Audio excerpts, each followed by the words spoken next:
Right now, Pittsburgh's best sports show is about to begin. Call us or tweet us.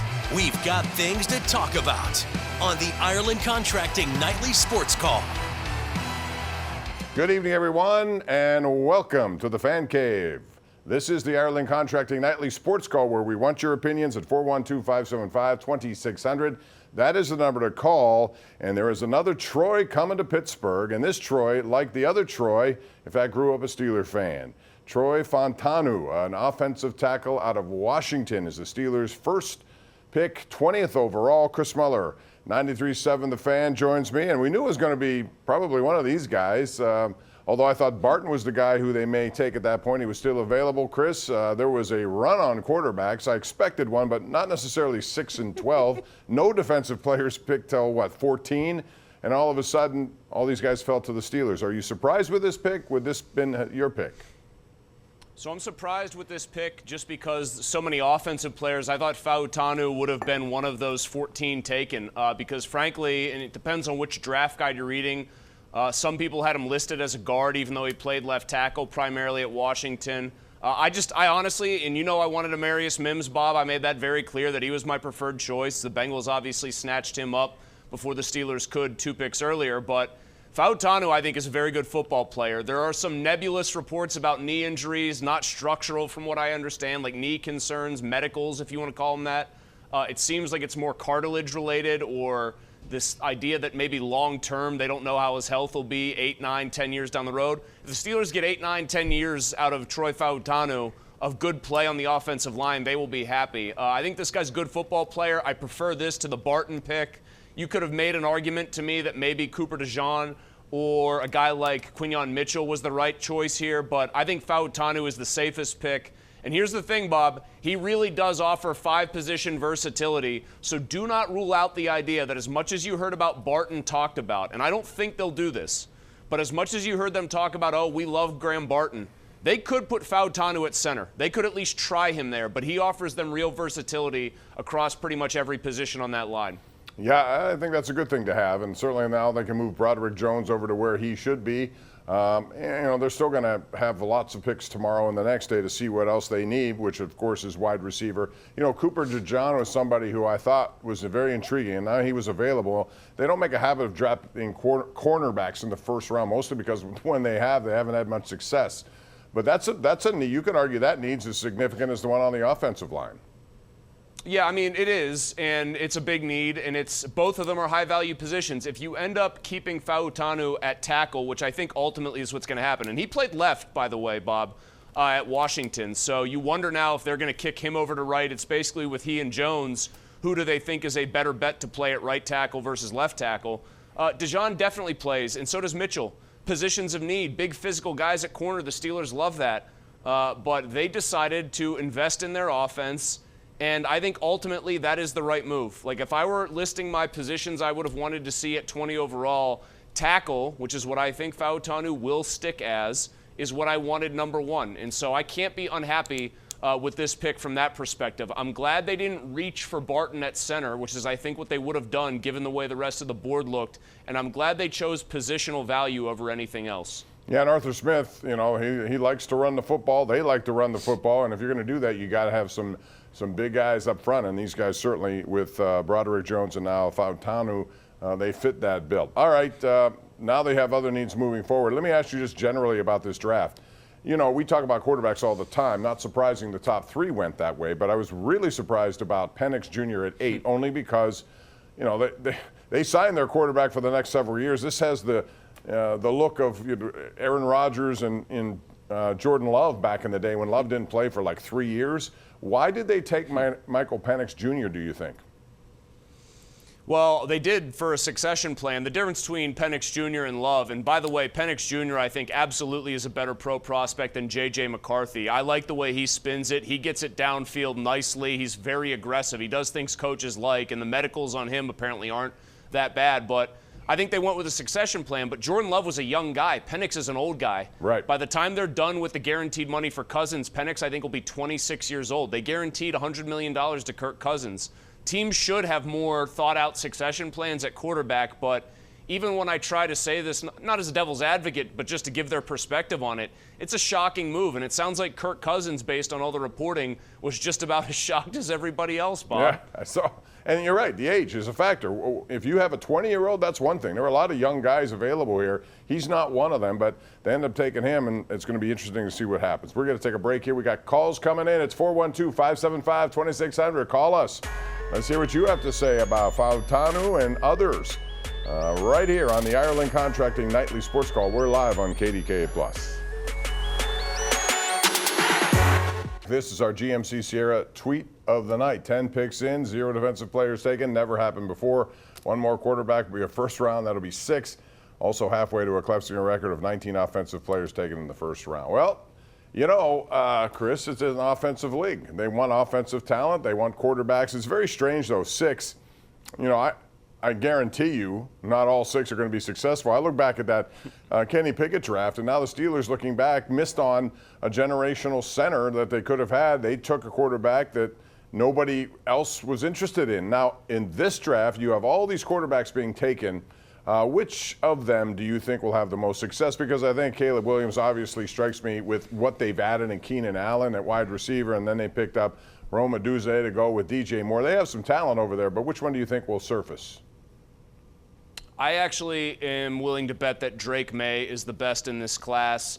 I know I'm on an island saying I don't quite see it with Caleb Williams the way other people do. I think there's just way too much of a rush to say he's going to be Patrick Mahomes 2.0 without acknowledging like this perfect NFL ecosystem that Mahomes came into with Andy Reid there and getting to learn for a year and really like get his feet under him before he had to take over as the starter. I say Drake May. And then, you know what? I like Daniels if he learns. I saw somebody compare Jaden Daniels to like Wile E. Coyote, where he just takes way too many insane hits in the in the guys that are under the auspices of making a play. But I think May is going to be the best of the bunch. Yeah, there's something about Bo Nix that I like, and I know that I'm siding here with Sean Payton, which is something that can be toxic for sure. But I do like him. He's just and I liked him at Auburn. Though, I liked him at Oregon. I think he's a winner. The J.J. McCarthy thing, Minnesota moved up 1 pick. I don't know why they felt like they had to do that, but they did. It just strikes me as I don't know enough about the guy. Maybe because Michigan was so good, we never really saw him in situations where he threw the ball 45 times a game in clutch situations. But they believe that he's going to be very good for them, and we'll find out. McCarthy's a complete cipher and a mystery to me for the reason you just said. They had such a stacked roster. You know what he reminds me of? And these guys didn't get picked this way. Remember when Bama would just have these truly insane rosters before Saban realized he really did need to start recruiting quarterbacks better because he was getting beat by them occasionally? He reminds me of one of those Bama quarterbacks asked to do very little and then in service of like a completely stacked roster. I just don't get that pick because I don't think that guy has any special NFL traits. I really don't. Yeah, we're going to find out in time for sure. Cornerback Quinyon Mitchell is off to Eagles, 22nd pick. I know cornerback is still a big issue for the Steelers. We'll see what they do on day number 2. They still need wide receiver help because as of the moment, it's Van Jefferson behind George Pickens, and that can't be that way. So we'll see what they do. Let's go out to the lines. We got Tony in Greensburg. Hey, Tony, how you doing tonight? Welcome to the Ireland Contracting Nightly Sports Call. Hey, guys. Thanks for having me on. Mm-hmm. Go ahead. Hey, I got a question about the draft. Like, this guy the Steelers picked, I'm not real impressed with, and not a lot of defensive players were off. Why not a cornerback? Why not one of the wide receivers instead of this guy they picked? He don't impress me. I would like to know why he wouldn't impress you. I mean, I haven't, other than watching some game tape on YouTube, I think that's what most of us do. I don't know what's not to like. If he's healthy, and I know there are some concerns there maybe, but he fits exactly what they needed, I think. Chris? I don't really understand the not impressed with him part. If you want to make an argument based on positional value that they should have taken a swing at Quinyon Mitchell or at Dijon, or even if you want to say to me, Brian Thomas electrified you with his basic skill set, go take the other wide receiver from LSU. Mm-hmm. I'd at least listen to that. But this idea that, Fautanu just didn't impress me, give me reasons. I mean, because I wanted Amarius Mims, right, Bob? Like I've said that a million times. Most people had this guy clearly ahead of Amarius Mims on their boards. I don't really see what there is to not like about this pick, other than the vague medical concerns about the overall health of his knee in the long term. What do you think will be their first pick tomorrow in round 2? They have a couple in the 3rd, I think it is. So 7 overall. Who do you? What position? Just give me a position. As far as names, I think it's going to be very difficult to come up with specific names. Cornerback Max Melton from Rutgers. I like Max Melton based on video again only. That would be interesting, though. All right, what about after that? I mean, I think that assuming they don't want to play wide receiver's got to be in there somewhere, right? Yeah, so assuming they don't want to play Fautanu at center full-time, or that would only be a stopgap measure, and he's going to be a tackle along with Jones, then I think in order of positional value, I would like to see them go corner or wide receiver. Probably corner because they have a harder time, I think, developing guys the later they go into drafts at that position. Then I'd like to see him go wide receiver because at 84, somebody's going to be there that can step in and play right away for an NFL team, probably as a number 2, quite honestly. And then at 98, if it's a Cedric Van Pran, or if even at 119 you think Hunter Norzad from Penn State's going to be there to be your true center, take him. That would be the positional value way to approach this draft, and I do think that is what Omar Khan, Andy Weidel, and Mike Tomlin look at now, maybe more than this team has in the past, and I think that's a good thing. Yeah, also defensive line, just because I think with Cam Hayward getting older, he's still effective, but, Keanu Benton's going to be good, but I thought that of DeMarvin Leal, unless he bounces back. I thought Loudermilk might be a contributor on a regular basis. None of that's really happening. I think you need people there too. I really do. Ogunjobi's been just, you notice him for a couple plays and then you don't. I would rather roll the dice on trying to bolster mostly the offense here with a corner thrown in, and then rely on Ogunjobi hopefully having a bounce back year, Hayward hanging on tough and being a kind of the same Cam Hayward we're usually accustomed to seeing for one more year, and then trying to start your replenishment really in earnest on that side of the ball in that particular area next year. Like, I'd be happy with next year being a more defense-heavy draft, depending on the way the rest of this one shakes out, Bob. All right, one quick baseball question before we go to break, and that would be because the Pirates played today, they lost today. Aroldis Chapman's having his problems, although I'm not going to blame him at 102 miles an hour on the outside part of the plate on an 0-2 pitch. Sanchez somehow made contact. But my question is about Joey Bart. He hit a home run today again. Last night, Andrew McCutchen pinch hit for Henry Davis in a critical spot. I thought at the time that was a mistake, not just because McCutchen struck out. I thought if you're going to put a guy in a situation, just like he did the other day, he kept Jared Jones in a game when the game was on the line instead of removing him. He trusted him. Does that affect Henry Davis at all, in your opinion? And what do you think it means with Bart playing as well as he is?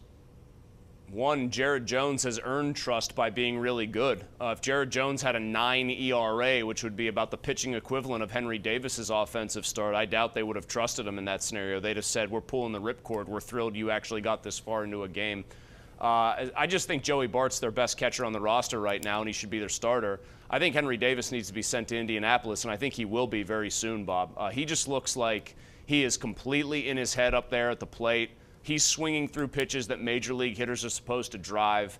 This guy needs a full reset. He needs to see himself succeeding, even if it's against lesser competition, and then try to recalibrate and get back up here eventually. But it's been a nothing less than a disaster start for him. Mm-hmm. Chad in Pittsburgh joins us right now on the Ireland Contracting Nightly Sports Call. Hey, Chad. Hey, Pomp. Hey, I want to talk about Keller. I think on a really good team, I think he's a number 3 starter on a good rotation. His ERA, this guy cannot get out of the first, second inning. I'd love to know his ERA in the first 3 or 4 innings. Yeah, it's not I good. know it's only 4 or 5 starts, but if you're projecting the whole season, it doesn't look great. Well, when Paul Skeens gets up here, he'll be the ace if he does what he's supposed to do and what we've seen, and it translates. And then Jared Jones is working himself into that. But for now, I put Keller a little bit ahead of him just because of experience. But it's good to have 3 guys like that if you can. Yeah, he has his problems. Pitch count was extremely high today. I was watching it, and I couldn't believe in the 4th inning he was, over 75 pitches, Chris. And it seems like when he goes bad, that's what happens. Yeah, he doesn't have the wipeout stuff Jones has. I think Jones looks like a better pitcher already. I'm not even willing to give Keller the veteran benefit of the doubt here. I didn't think today was like a vintage blame Mitch Keller for the outing he had. I thought his defense failed him, which is another. I know we got to take a break, Bob, but it's another immensely frustrating subplot early on this season. They are just a remarkably sloppy baseball team, and when you don't have a ton of talent or you don't have a massive payroll, you've got to do the little things right. They usually do the opposite. Oh, by the way, Rowdy Tellez, boo, boo. Yeah, we're not allowed that. We don't allow that here in Pittsburgh. You know better than that. Come on. All right, Brian.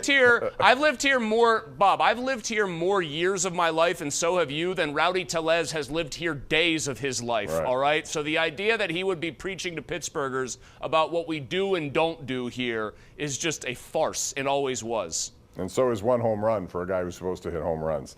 Brian Thomas Jr. off the board, 23rd pick. He goes to Jacksonville, a wide receiver with a lot of talent. So both those guys are now gone.